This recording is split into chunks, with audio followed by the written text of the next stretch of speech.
Perkenalkan, nama saya Pak Wowo, panggilannya. Nama di KTP-nya Sutarwa, jadi Wowo Sutarwa saja.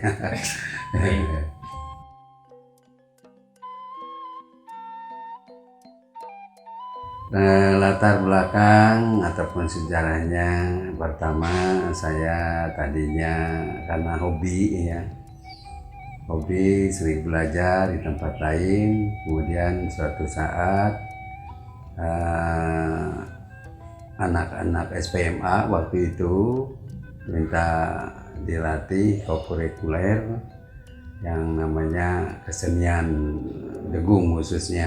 Ya. Nah, dari situ berkembang ke siswa, kemudian mahasiswa, sampai ke ibu-ibu dharma wanita termasuk karyawan dan Karang Taruna Komplek STPP. Waktu itu saya atas nama di Komplek STPP ini, karena belum punya lahan atau belum punya tempat. Jadi saya awalnya itu dari SPMA APP STPP. Nah, awal dari itu karena perkembangan seninya ini makin berkembang, akhirnya didirikanlah suatu namanya sanggar. Itu Sanggar Seni Dewi Sri.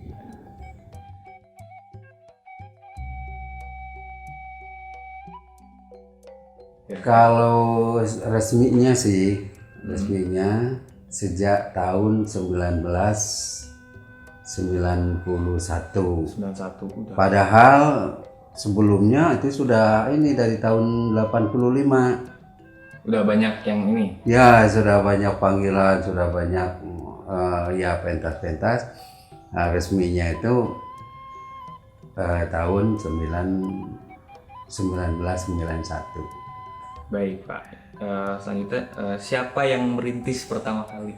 Bapak sendiri ya? Iya, yang merintis kebetulan saya sendiri.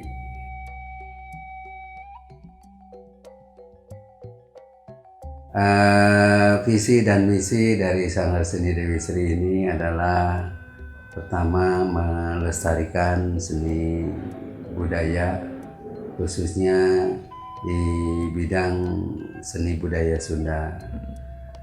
Kemudian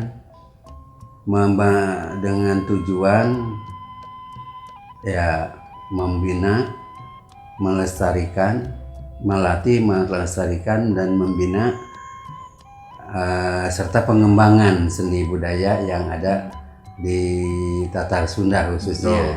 Khususnya Sunda ya? Iya, khususnya di Tatar Sunda gitu.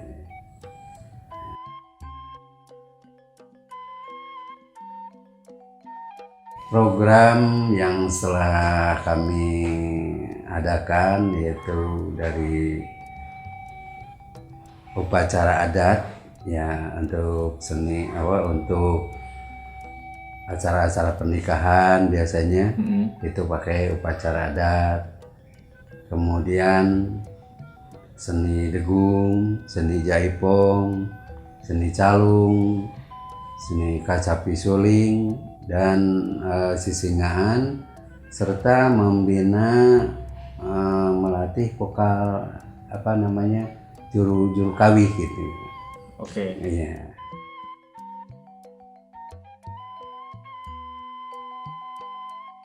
Juru kepengurusan itu ada pembina ya, pembina yaitu Kantor Pariwisata Kota Bogor.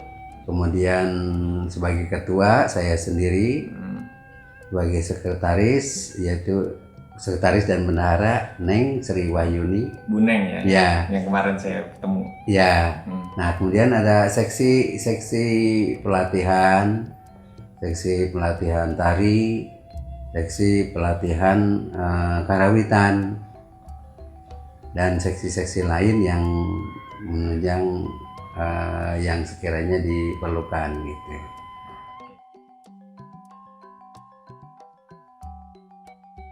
Ya, termasuk juga ancaman, tapi ancaman yang paling ini umpamanya kita mengadakan panggilan itu job umpamanya sekian. Iya. Ternyata sanggar lain di bawah Oh iya. kita gitu. Nah itu satu Jadi, ancaman juga. Kemudian yang kedua, banyaknya perkumpulan-perkumpulan yang tidak resmi. Contohnya? Umpamanya MC. MC itu kan di suka MC pernikahan. Master seremoni. Ya. Ya. Nah itu suka ada yang minta ke master seremoni. Nah dari master seremoni dia mengambil penyepolan gitu, penyepolan para penari yang membentuk aja mendadak gitu. Jadi itu ancaman. Oh jadi nggak langsung ke sanggarnya? Nggak langsung ke sanggar. Jadi Perorangan dia sendiri gitu. yang mengelola, Oh, seolah-olah dia yang mengelola gitu. Nah itu mestinya kan kalau ini kan minta ke sanggar atau ke apalah yang resmi. Ini mah enggak. Ini pada nyepol. Comotin gitu ya? Iya, comotin. Kira jadi satu grup. Satu grup, itu aja di pimpinan dia. Nah ini yang ancaman yang paling utama. Atau kalau di antara sanggar kita mah, umpamanya ini panggilan sekian, itu lebih rendah daripada ini, tidak terlalu merupakan ancaman yang serius, tidak. Iya. Yang ancaman yang serius itu yang begitu.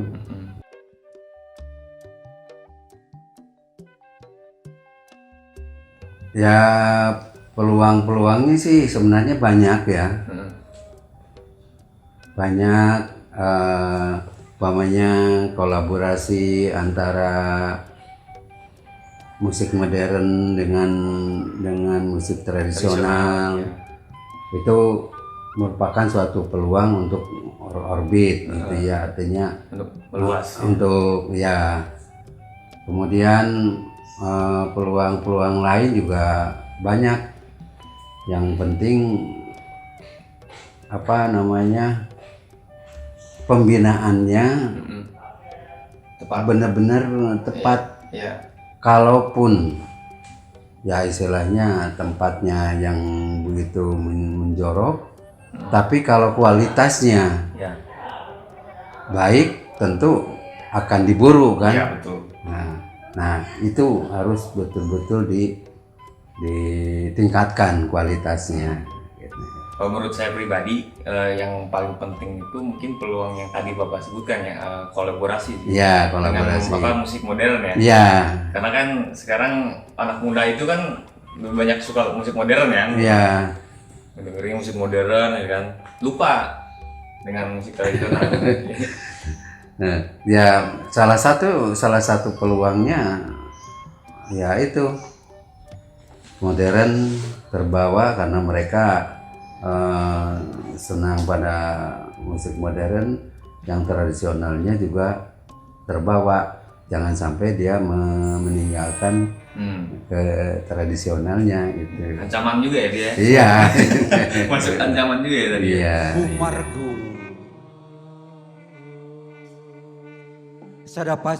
Program ke depan yang paling dekat yaitu membina atau pelatihan tari, macam-macam tari tradisional, aneka tari Sunda lah gitu ya, seperti jaipongan, klasik, modern dan sebagainya.